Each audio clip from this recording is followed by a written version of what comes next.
looking forward to doing this. So I think we got a lot of feedback last week with the over-unders. Yes. Not easy.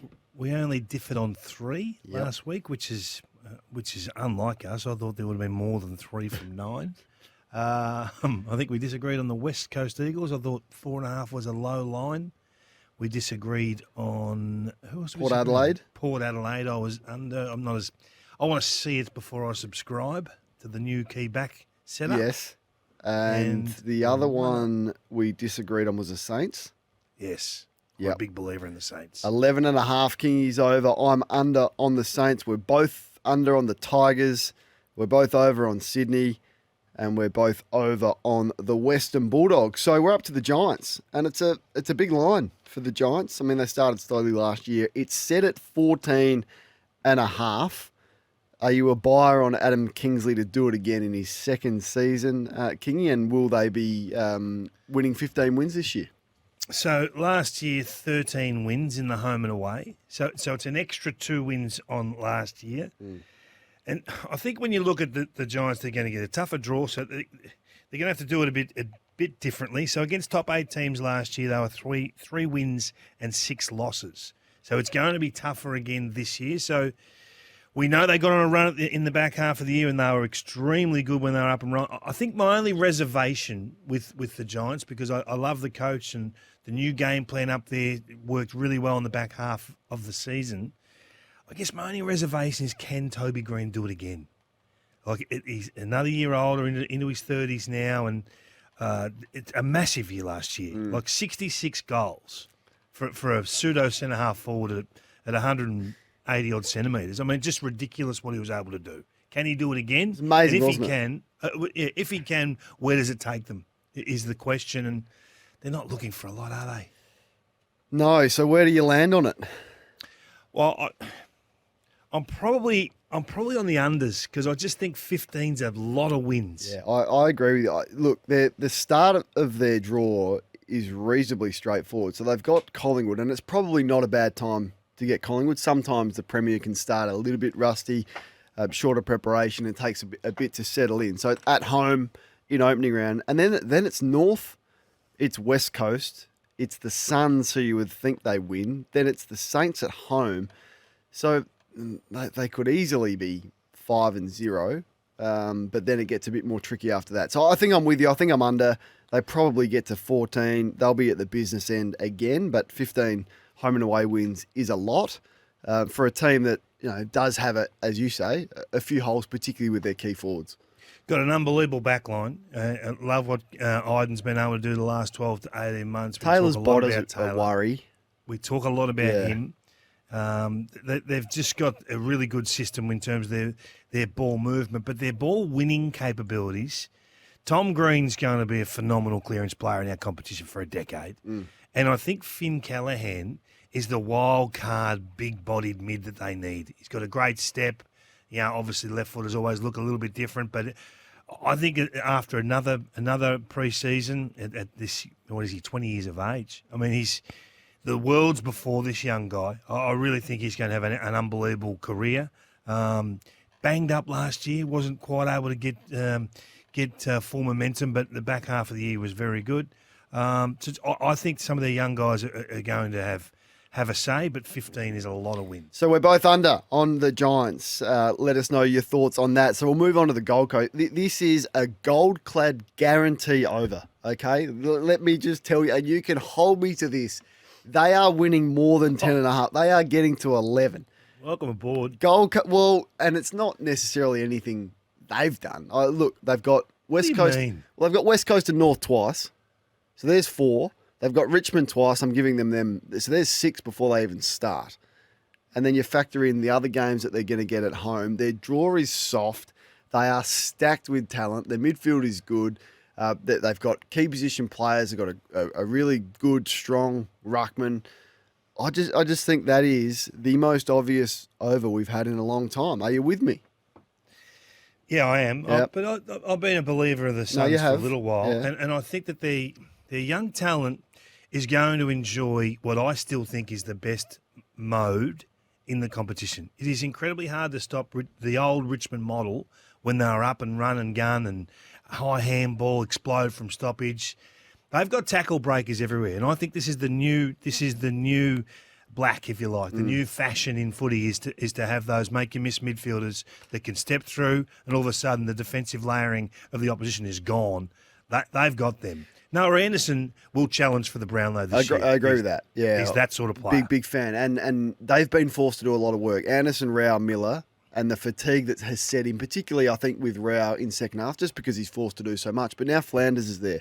Humphrey can go in there. They're speaking about Ainsworth going in there. So that's the area of improvement for them, is the depth through the midfield. Other than that, and if they can get a game plan, as you say, which they seem to be enjoying and playing fast, I mean, they're going to play finals. Where that gets them to this year, I'm not sure they win a final, but at 10.5, that is low. Do you think it's unrealistic to think they could finish top 4?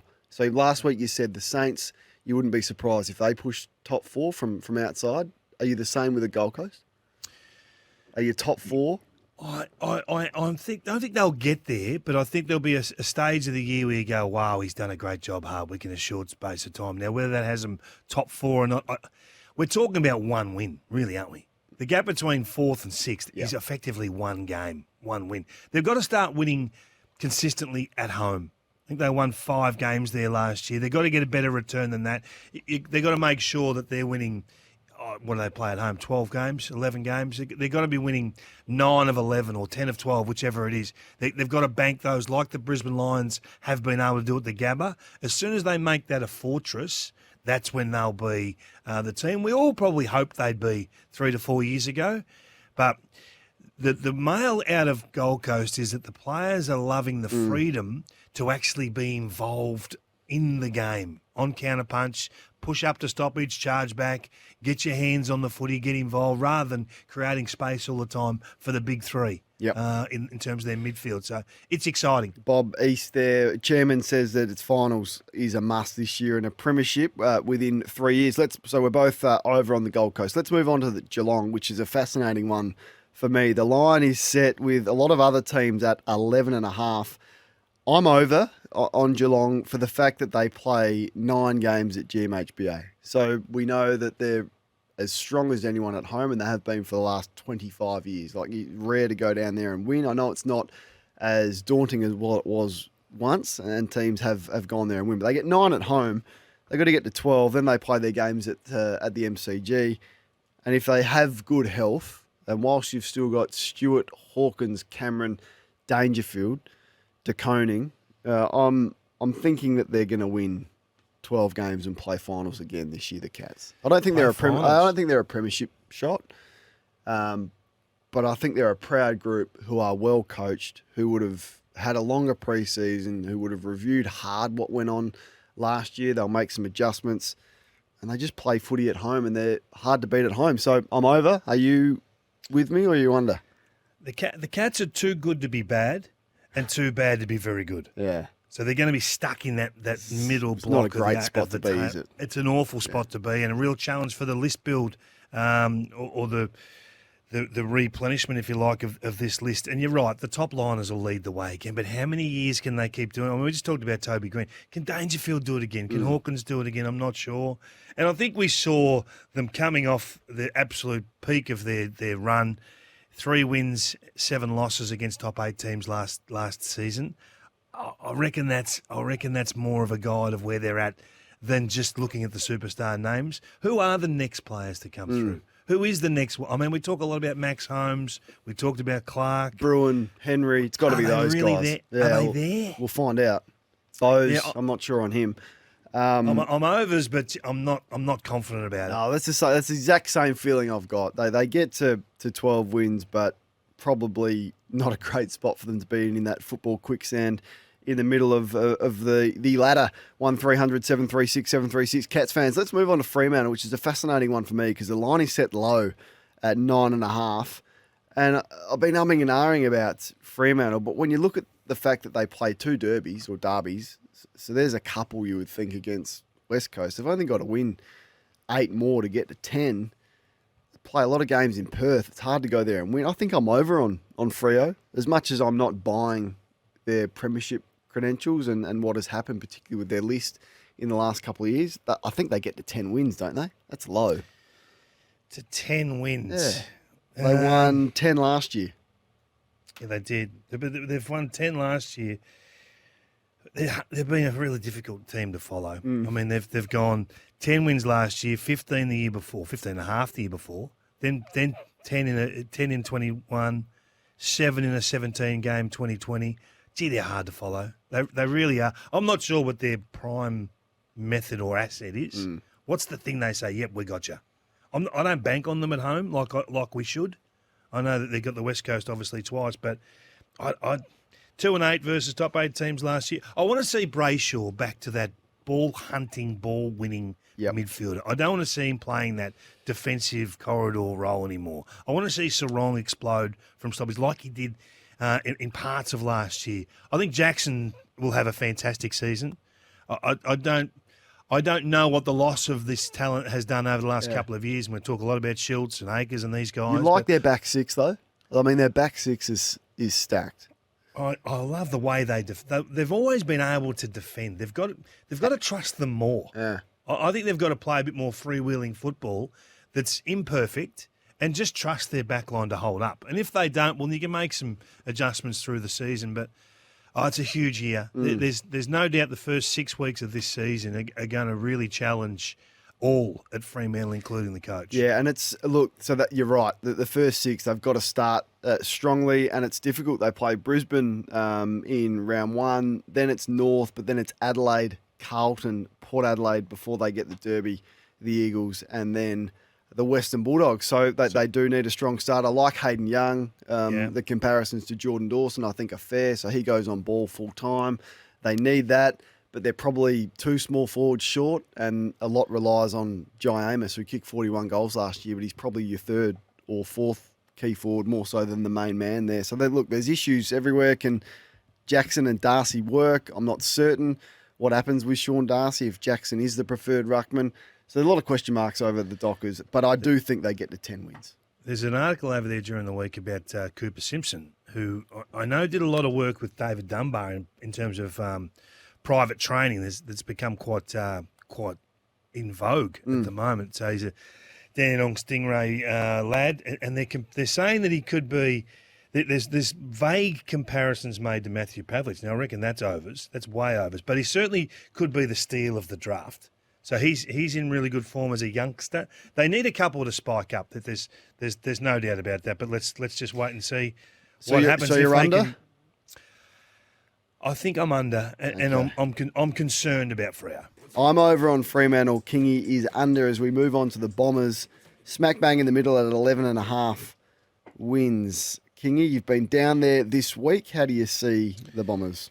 Looking forward to getting out there tomorrow. They've got a little scratch match tomorrow, so I'll probably learn a little bit more. I think they've got 2 really important players, and they're youngsters that could make a huge impact on where they're going. Zach Reed at centre half back, he's 205 centimetres. You don't get elite kicks at 205 centimetres. So when you can plug a player like that in the centre half back with Ben Mackay at fullback, if this young kid can hold up and play 15 to 20 games, tracking towards every game the year after, they're in for a patch.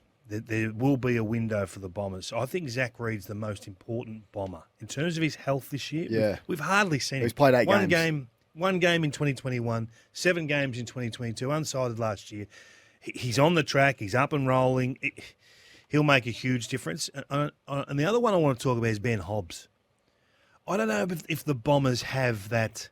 They've got some really skillful midfielders, some good first receive type midfielders. I really like Zach Merritt as a player, and I love Darcy Parish as well. But I don't know if they're absolutely first possession midfielders in and under the ruckman. They're more 1 metre, 2 metres out for me. And that's not a slight on those guys, but I think Ben Hobbs is that player. I think he could be their clearance beast in the middle if they can trust him. They're an average clearance team at the moment, and they've got better talent than that. Yep. So they won 11 last year, 11.5. Do they get to 12? You'd be disappointed if they didn't get to 12 yet, considering that they're off-season recruits. I mean, you're going to go Dersma.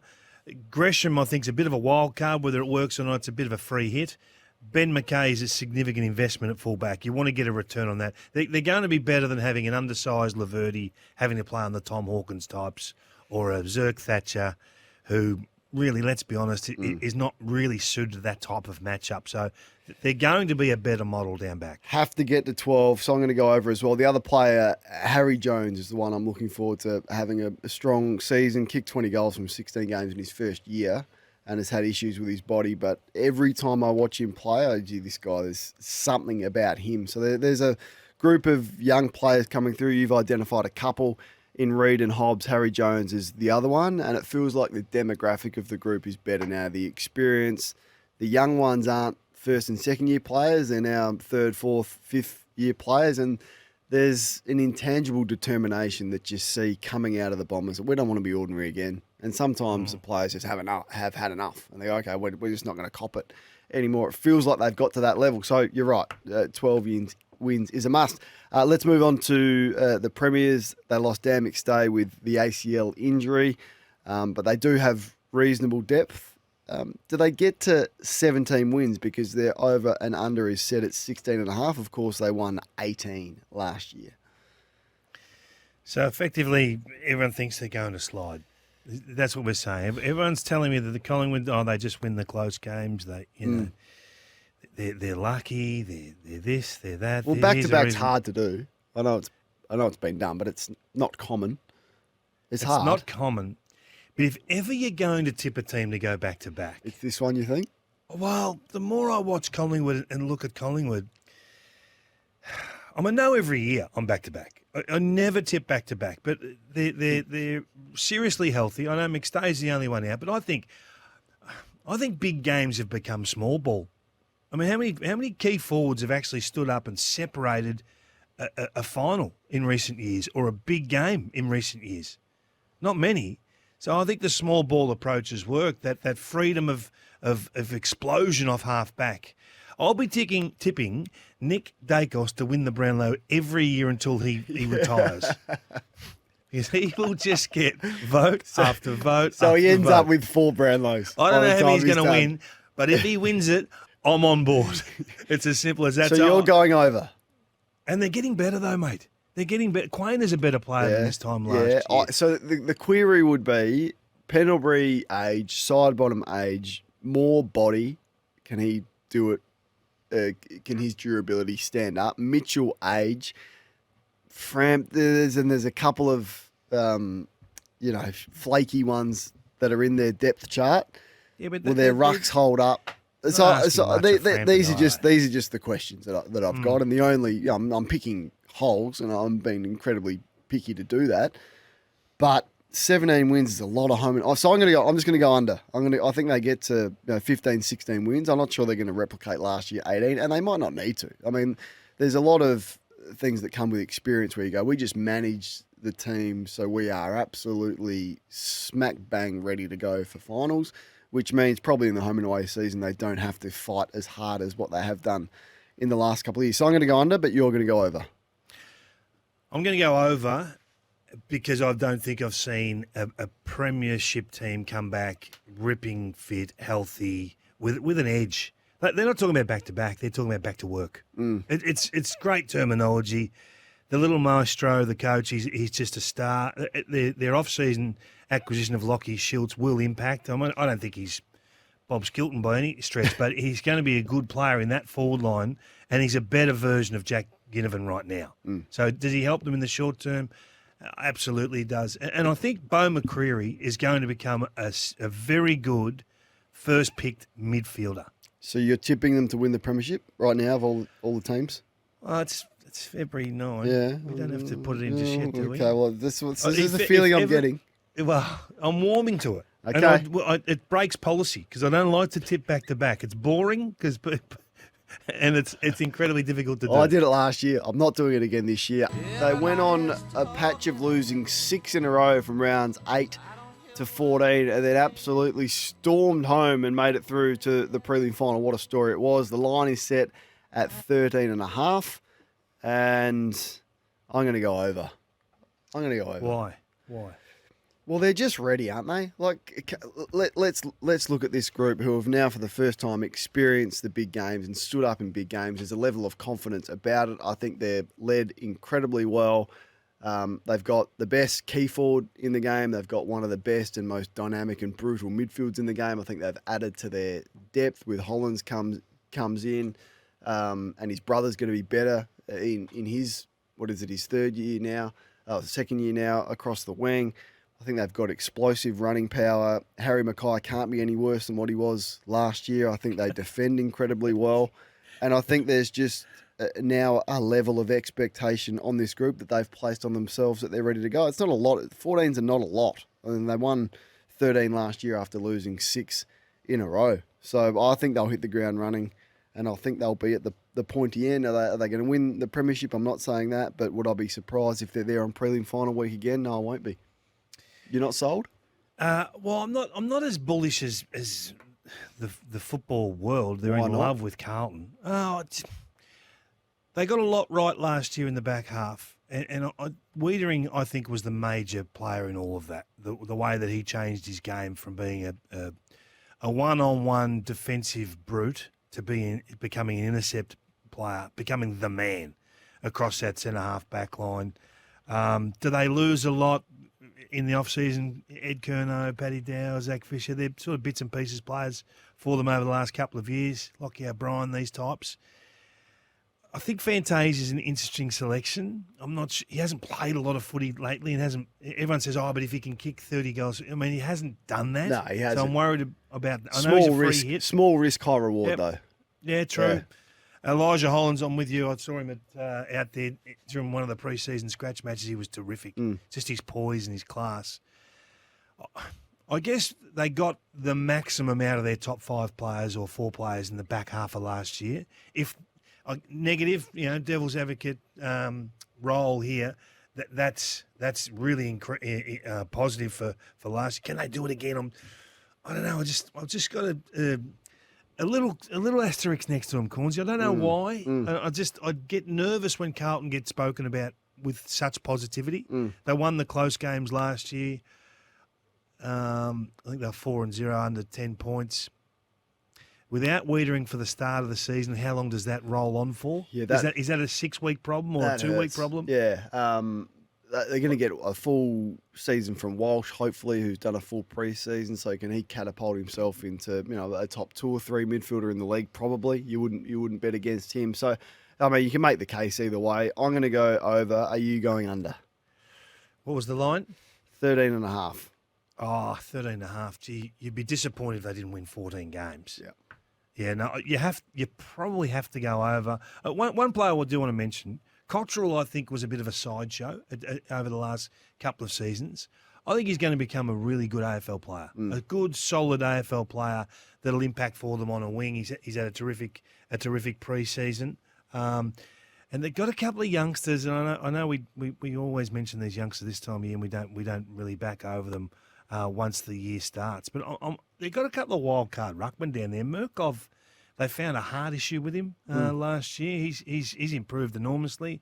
And Harry Lemmy, who's very young, and you won't see him necessarily at AFL level in the first, if at all this year. But they've got 2 beauties to carry forward as ruck stocks going forward when required in 2025 and beyond. All right, we might whistle through the last couple. Brisbane, 15.5. I'm going to go over. They're stacked. They don't lose at home. They won 17 last year. I think they get to 16, and they'll be right at the pointy end. As good a best 22 as anyone in the league for me, with the best crop of small and medium forwards we've seen for a long time. I'm over on the Lions. Where are you? 15.5. So the Lions have gone 16 wins, 14 of 17 games in 20, 15, 15, 17. More home and away wins than anyone. Yeah, so it's a lot of wins. So how long's the window open for? It's still open, Kingy. It's open. Yeah. I think most people would say it's open, but gee, they've got to win one. And the critics will say, you're hard on them. They've lost by 4 points in a grand final. But this is what we're talking about. If you want for nothing in terms of your list, then you've just got to win it. I like the acquisition of Tommy Duday. We spoke to him last week. He's going to be good for them in the back half of the year. I don't mind the speculative trade of Brandon Ryan. I think he did some things for the Hawks last year that just said, there's something there. There's an awkward-looking something there. Yep. They lost a few. I mean, they lost Adams, I think was a good player for them the last couple of years. Didn't play, obviously, in the back half of last year. Okay, we think they're a serious footy team. The over and under is what number? 15.5. Well, they've got to be winning 15. Yeah, they'll 15 win or 16. more. They'll win. Yep. So we're both over. And Adelaide are interesting. The line, everyone's expecting them to improve. The line is 12.5. They won 11 last year. The inaccuracy cost them a lot, and then the last game they should have won. So you could easily make a case for them. 12.5, Kingy, over, under. A lot of injuries. I'm going to go under. You're going to go under. A lot of injuries. He sold me. I'm going to go over. I'm on board for the Adelaide Crows this year.